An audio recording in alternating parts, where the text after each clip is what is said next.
al-asfar al-arba'ah. Untuk kita bisa tepat melakukan harokah jauhariyah sampai menuju kesempurnaan, kita harus melakukan 4 perjalanan, 4 sair. Perjalanan yang pertama adalah sair minal khalq ilal haq. Perjalanan dari dunia makhluk, dunia ciptaan menuju Allah. Meninggalkan realitas, menembus teori pembatas, menuju yang tak terbatas. Kita gunakan dunia makhluk sebagai kendaraan untuk menuju yang hak. Di perjalanan pertama, kita masih ada di dunia nyata, tapi kita bergerak mendekati Allah. Di perjalanan pertama kita ketemu syariat, kita ketemu sholat, ketemu zakat, ketemu puasa. Ini adalah upaya-upaya untuk mengatasi realitas. Jangan terjebak di dunia ini, jangan terjebak di dunia makhluk. Kita harus berjalan menuju Allah. Jadikan sholat, jadikan puasa, jadikan haji, jadikan realitas sekelilingmu sebagai pijakan untuk menuju Allah. Itu perjalanan pertama. Harus dilewati, tidak bisa diloncati. Kenapa? Karena kita manusia, kita makhluk. Kalau perjalanan pertama sukses, kita akan ketemu dengan perjalanan kedua, sair bil haqqi fil haqqi. Ketika perjalanan pertama sukses, kan kita ketemu Allah sudah, karena tadi menuju al-haq. Begitu kita ketemu Allah, mari kita nikmati perjalanan dengan Allah di dalam Allah. Biasanya ini yang dilakukan oleh para sufi. Uzlah, riyadhah, suluk, kasyaf, makrifat, ittihad, hulul, dan lain sebagainya lah, konsep-konsep sama. Itu kan perjalanan bil haq fil haq, perjalanan di dunia lahud, perjalanan di dalam Allah.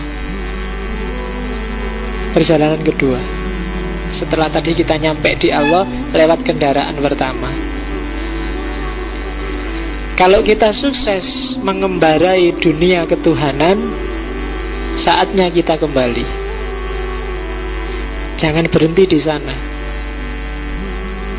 karena umat masyarakat juga butuh pencerahan seperti kita.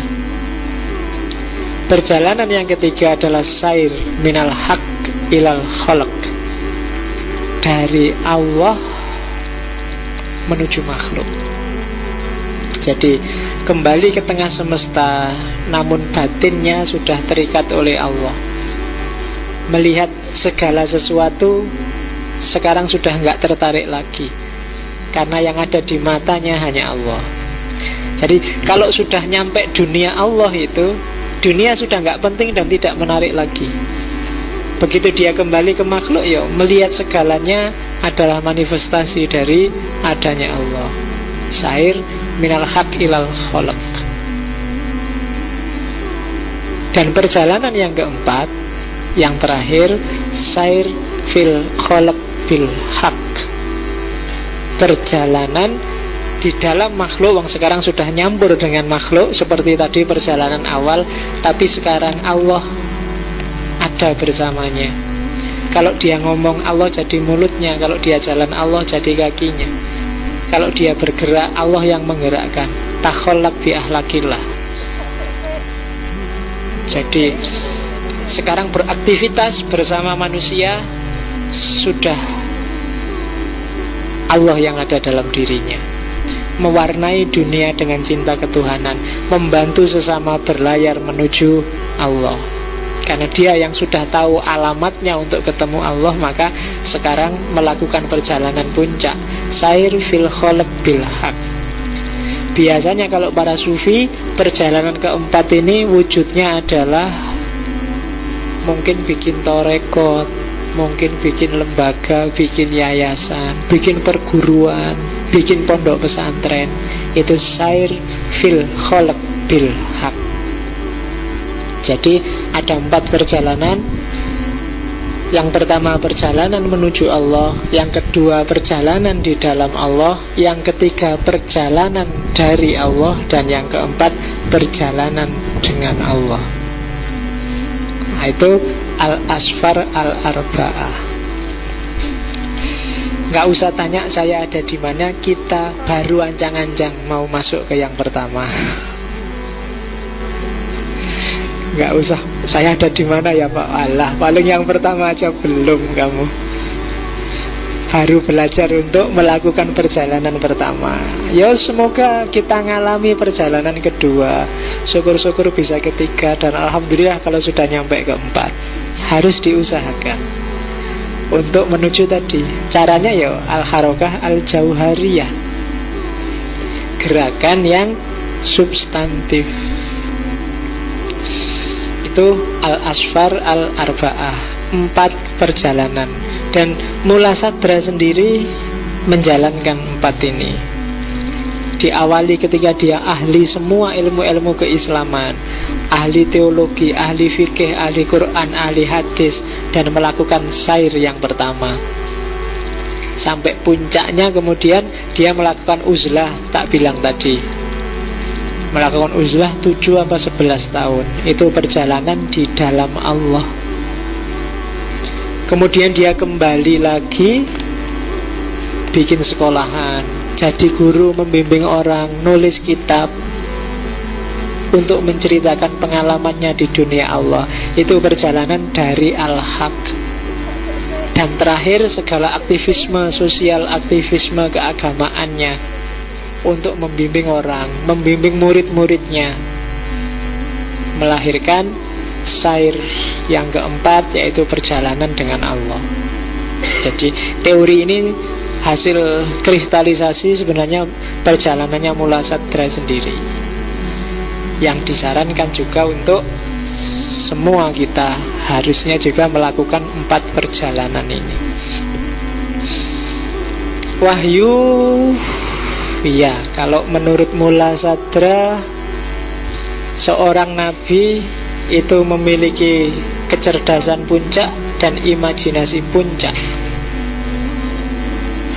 Caranya melalui kuwatun nafas min juz'iha al-amali, untuk bisa mengaktualkan potensi kecerdasan puncak dan imajinasi puncak itu ya harus melakukan olah kejiwaan. Itu yang dilakukan oleh Nabi Muhammad di Gua Hira. Itu yang dilakukan oleh Ibrahim ketika mencari Tuhannya.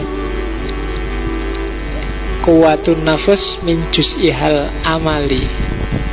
Terus sekarang kalau ada orang yang juga melakukan olah kejiwaan, apa bisa Pak jadi nabi? Tidak bisa. Kenabian sudah terputus. Cuma parsial profesi, bukan nabi loh ya, tanggung jawab kenabian itu tetap harus bersambung. Tanggung jawab menyebarkan ajaran, tanggung jawab mendakwahkan Islam, itu tetap harus ada tokohnya. Nabi sudah nggak ada, tapi penerusnya harus ada.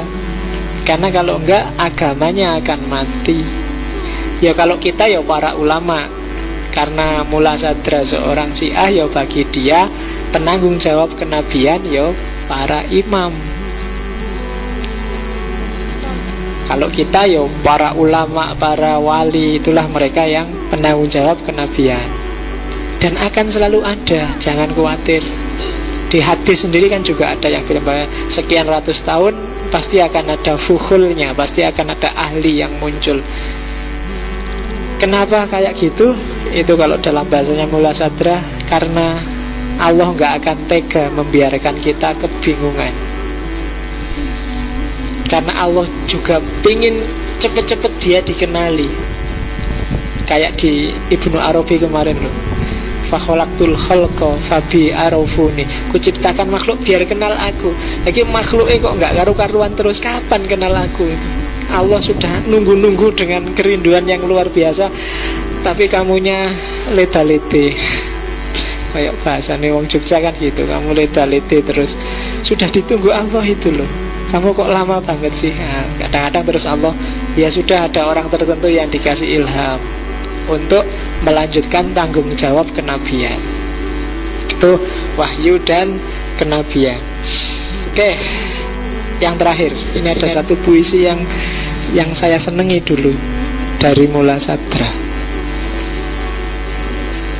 Agak bagus. Tuhan itu tak terbatas, tanpa ruang dan tanpa waktu. Namun Dia menjadi kecil sesuai dengan pemahamanmu. Namun Dia akan datang sebatas kebutuhanmu. Namun kekuasaannya sebatas harapanmu. Namun firman-Nya sebatas keimananmu. Mereka yang yatim, Dia menjadi ayahnya dan ibunya. Mereka yang butuh saudara, Dia akan menjadi saudaranya.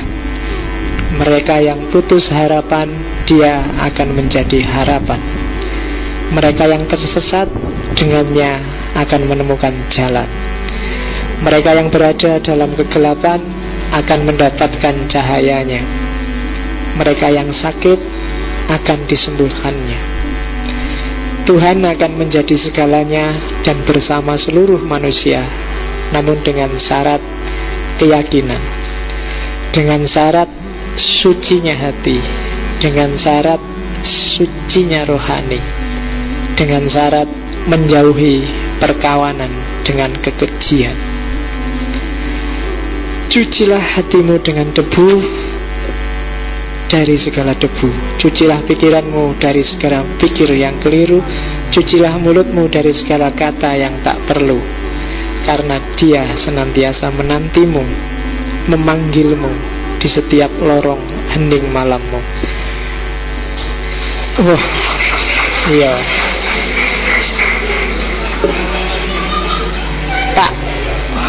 Asli ini bahasa Arab, cuma tak coba-coba nerjemah karena zaman aku mahasiswa suka dengan kalimat ini, terus tak pakai. Ya, semoga ada sesuatu yang kamu dapat dari puisi ini. Karena kuncinya sebenarnya satu, Allah itu tergantung kamu. Kedahsyatannya tergantung sedahsyat apa Dia bagimu. Kekuasaannya tergantung apa sekuasa apa Dia bagimu. Maka tadi kuncinya sebenarnya kamu percaya apa enggak. Kalau kamu mintanya cuma ya Allah 1 miliar aja deh, nggak banyak-banyak, ya kan sebesar itu seandainya dikabulkan. Dianggapnya Allah nggak bisa kalau 2 miliar. Kayak kamu misalnya, kamu sedang mau ujian, di rumah bapakmu sakit, ya Allah saya nggak lulus ujian juga nggak apa-apa asal bapakku sembuh. Loh, emangnya Allah nggak bisa kamu lulus ujian dan bapakmu sembuh? Kok kamu negosiasi doanya kok nanggung gitu? Doa semuanya nggak apa-apa, karena kekuasaan kebesaran Allah sejauh kamu yakini sebesar apa kuasanya dan kebesarannya.